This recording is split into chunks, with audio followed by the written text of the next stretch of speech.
What's up everyone, and welcome to this new video on what to pack for Everest Basecamp.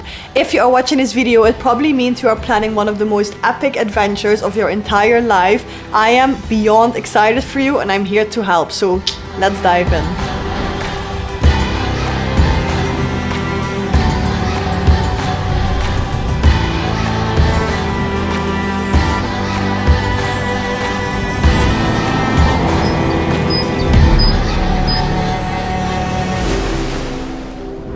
So first things first, you're going to need two bags. One is your main bag. This is the big duffel or backpack that your porter will carry for you. You won't see it during the day. And the second is your backpack. This will be a 30 to 40 liter backpack that you carry with you while hiking. This has your water, your snacks, your warm layers, your camera, and anything else you will basically need during the day.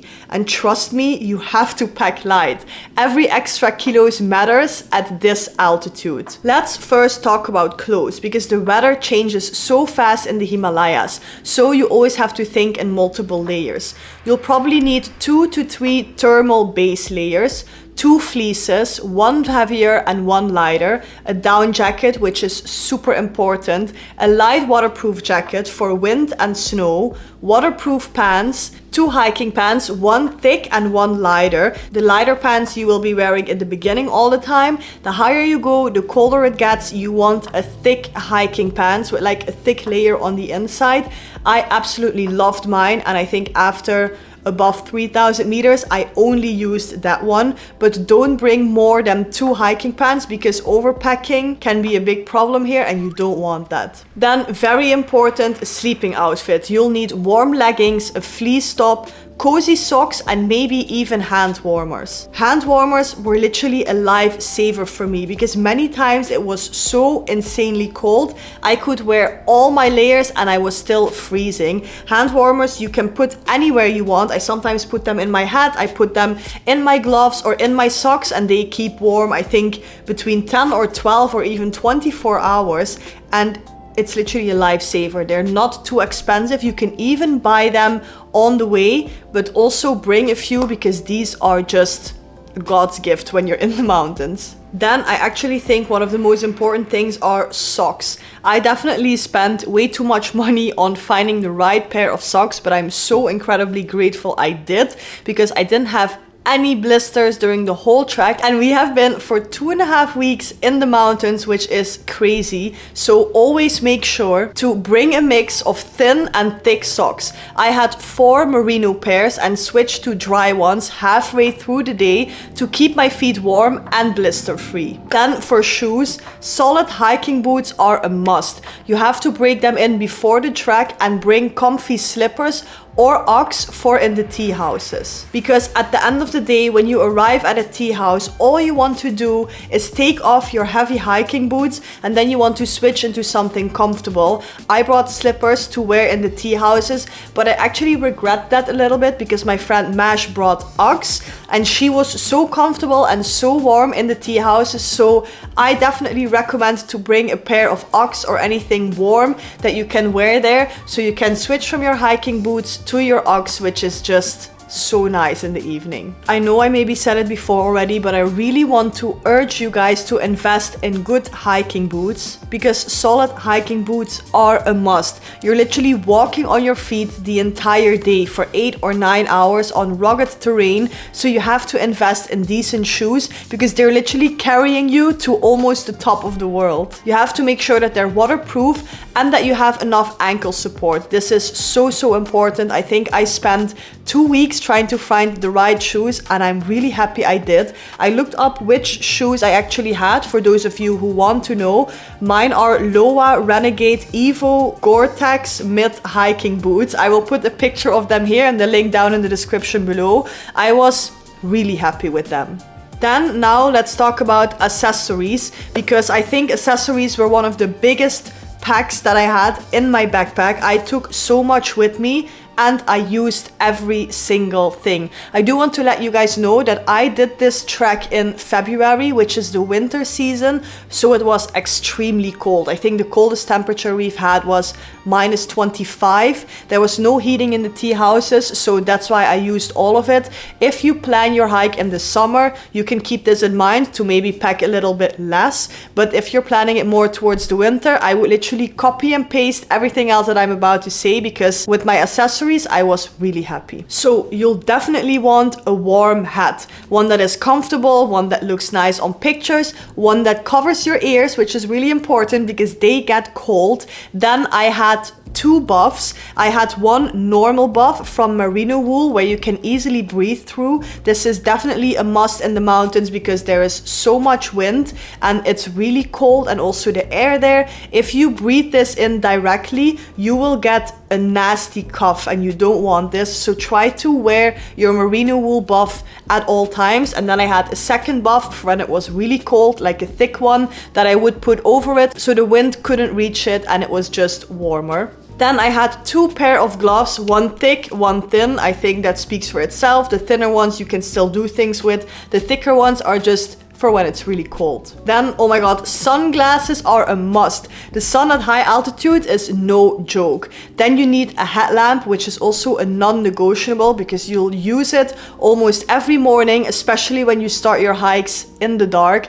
And I also really recommend sunscreen. And talking about sunscreen, let's dive immediately into the personal hygiene section. You basically will need to leave your personal hygiene completely behind, which is difficult for a lot of people, and to be honest, which was for me at the end of the trek also one of the most difficult things, because we are all so used to showering and taking care of yourself, and in the mountains it can be a real challenge. So you can have warm showers still in the beginning of the trek. The higher you go, it will almost be impossible. Sometimes you can pay for a hot shower, but I personally really don't recommend it. I did this one time, I had a hot shower, but the moment you turn the shower off, you are in minus 20 degrees with no heating. Your hair will be wet, and this caused me to be really sick and extremely cold for the entire evening. So it's not even smart to do this. Plus the hot showers are really expensive, and also the higher you go, there is no running water. So brushing your teeth, you literally will have to do in the toilet, above the toilet, with water from your drinking bottle. So keep this in mind to know how the circumstances are. You basically just have to accept this because there's no other way. There are also no mirrors, so yeah, this is just for your information. Long story short, wet wipes will be your best friends. You'll also need a lot of toilet paper. Trust me, bring your own. I brought biodegradable soap, toothpaste, and lip balm with SPF. This lip balm is so important because your lips will burn like crazy in this sun. All of my friends and I had our lips completely crusty and painful, and you can all prevent this by buying lip cream with SPF. And bring toilet paper, like I said, because there's no toilet paper anywhere and you need it, and it will be really expensive the higher you go. So I think I brought 3 rolls of toilet paper with me, and I ended up buying 2, and I think I paid like 6 or 7 euros for one toilet paper when I was higher up. So this is also good for you to know. And just bring a lot of tissues, because also everyone gets sick up in the mountains. And I don't mean extremely sick, because I was fine, but you will have to blow your nose almost every 10 minutes. You'll probably get a cold. This is just unavoidable. Everyone gets it. And then for medication, I am so passionate about medication because I don't think there's any country or any place in the world where you get sick so quickly and you literally will have everything. Like, you will have a bad stomach flu, you will have a headache, you will get nauseous, you will get so many things. I brought the biggest pack of medication. I finished it all. So I'm just gonna read through the list that I wrote for you guys, and just make sure to write it down for yourself or take a picture of this, because take it with you and you'll thank me later. There's an ongoing discussion on whether you should bring Diamox or not, which is for altitude sickness. I didn't bring it personally. My friend Simon brought it. We never used it at all. We had the most amazing guide ever. And trust me, I've done many hikes in Nepal already. I've had altitude sickness once really bad. And our guide Nava, who is the owner of High Spirit Treks, he arranged everything so well. We had acclimatization days and I never experienced any sort of altitude sickness, so we didn't use these pills. But if you want to make sure, then you can always bring Diamox with you. I think you need a prescription from your doctor, so check this out for yourself. Then what is really important is ibuprofen or paracetamol for when you have a headache and muscle pain, charcoal tablets for food poisoning or just for a bad stomach, Imodium or similar for when you have diarrhea. Then really important, electrolyte tablets for hydration. We used so much electrolytes. I took one in the morning and I took one in the evening, and this saved me because you need to stay hydrated. And this is so incredibly important because sometimes you forget to drink and you are moving your body so much at such a high altitude that it is difficult to stay enough hydrated. So that's when these tablets come in. Invest in these, buy good ones because it will be so worth it. Then some stomach ache relief pills are really important to bring. Throat spray for dry cough or nasal spray for when the air gets super dry. I use this so much. And bring cold and flu tablets. And if you want, bring motion sickness pills for flights or for bumpy rides. This is always really nice to have. And also very important, blister plasters and regular band-aids. You can easily fall, you can easily get a blister, so always make sure to pack these because it's difficult to get these up into the mountains. And last but not least, antiseptic cream. It's just nice to have. And a big tip is water purification tablets, so you can just drink the water what they give to you. Alright, let's dive into the technical part, what you need to bring tech-wise. There is no Wi-Fi in most places and sometimes also no internet connection. You can buy Wi-Fi in some of the guest houses. It gets more and more expensive the higher you go, but if you really want to stay connected, you can if you pay the price. And also for charging your devices, it's the same thing. Most of the rooms don't have plugs, so a power bank is the biggest must of all. Bring a big enough power bank that can charge the devices that you bring with you, and you can charge this power bank in the main area, mostly towards a price. Again, the higher you go, the more expensive it is to charge your things, but make sure to invest in a good power bank. So to bring maybe 2 power banks, your phone charger, and maybe a travel adapter for Nepal plugs. And if you are filming, bring an extra camera batteries because the cold drains these batteries super fast. I filmed with my GoPro and it stopped working so many times, so it was handy to have extra batteries for this. Then the food, water, and snacks. The food on the mountain is good, but very repetitive. It's lots of dal bhat, potatoes, noodles, and garlic soup. I highly recommend bringing protein bars, electrolyte sachets, trail mix, and maybe a few treats from home for a boost. This is really important. What we especially had was a mix of green powder, and it's disgusting, but every morning we would take this and it saved us. We had so much energy, all of us, and it's just really good to have. I'll put a picture of it here so you can maybe buy the same one. And I also brought a lot of vitamin pills with me.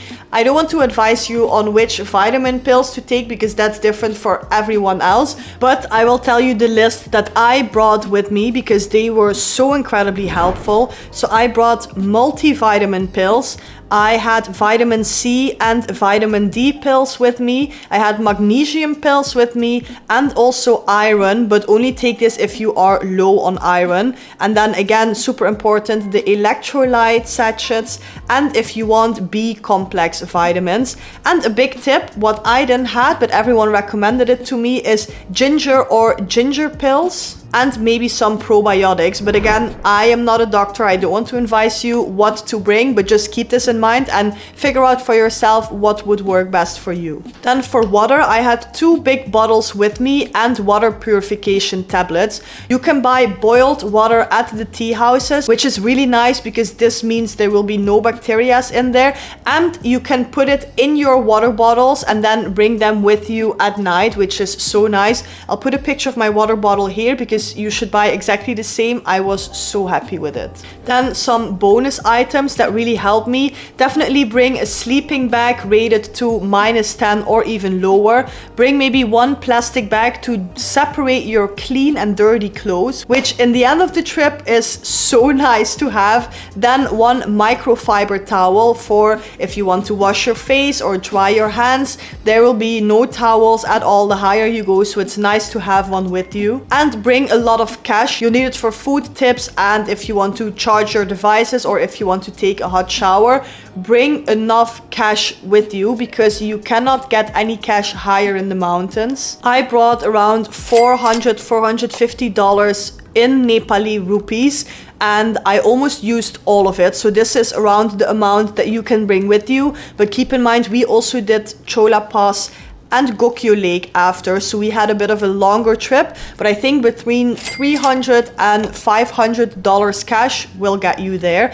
And to also have an idea, I wrote down how much things cost. Wi-Fi will cost between $3 and $5. A hot shower will be between $3 and $6. Battery charging will be between $2 and $5 per device per hour. And sometimes they charge for extra blankets if you are cold and you want to have an extra one. And drinking water boiled can be between $1 and $3 per liter, so this will add up quickly. I think you'll spend here a lot of money on because you have to drink water anyway, so this will definitely add up. Then if you book a package, most of the meals will be included, but if it's not, the meals will be between $5 to $10 per meal. It gets expensive the higher you go, but it makes sense because the porters have to carry up all the food for these people. And on the mountain I ate a lot of Snickers. They do have it there, but it just gets really expensive. And then things that I didn't need, which is definitely important because you don't want to overpack. Don't bring too many extra outfits because you'll practically wear the same thing every day. The only thing that I changed were the under layers. So I've been wearing the same hiking pants almost the entire trip and the same fleece vest and sweater also the entire trip, the same jacket as well. It's just really important to change the under layers. So your underwear and your leggings and your top that you're wearing under or your t-shirt that you're wearing under, so you stay fresh and clean, but the layer on top of that, you'll probably be wearing the same thing over and over again. Then for the ladies, don't bring too many skincare products because you won't be doing a 10-step routine at 5,000 meters. Also, don't bring too much fancy camera gear unless you are shooting professionally. A phone and the GoPro are literally enough because carrying this with you is way too heavy and way too much work.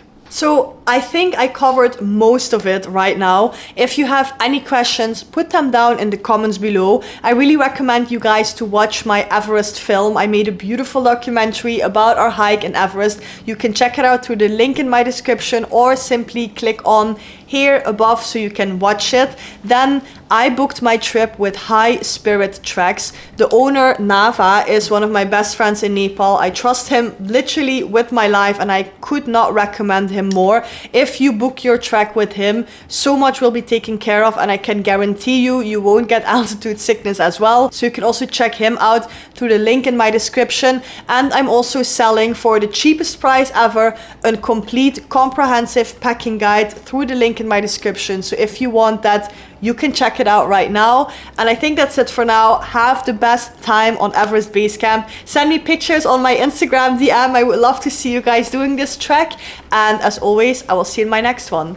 Bye!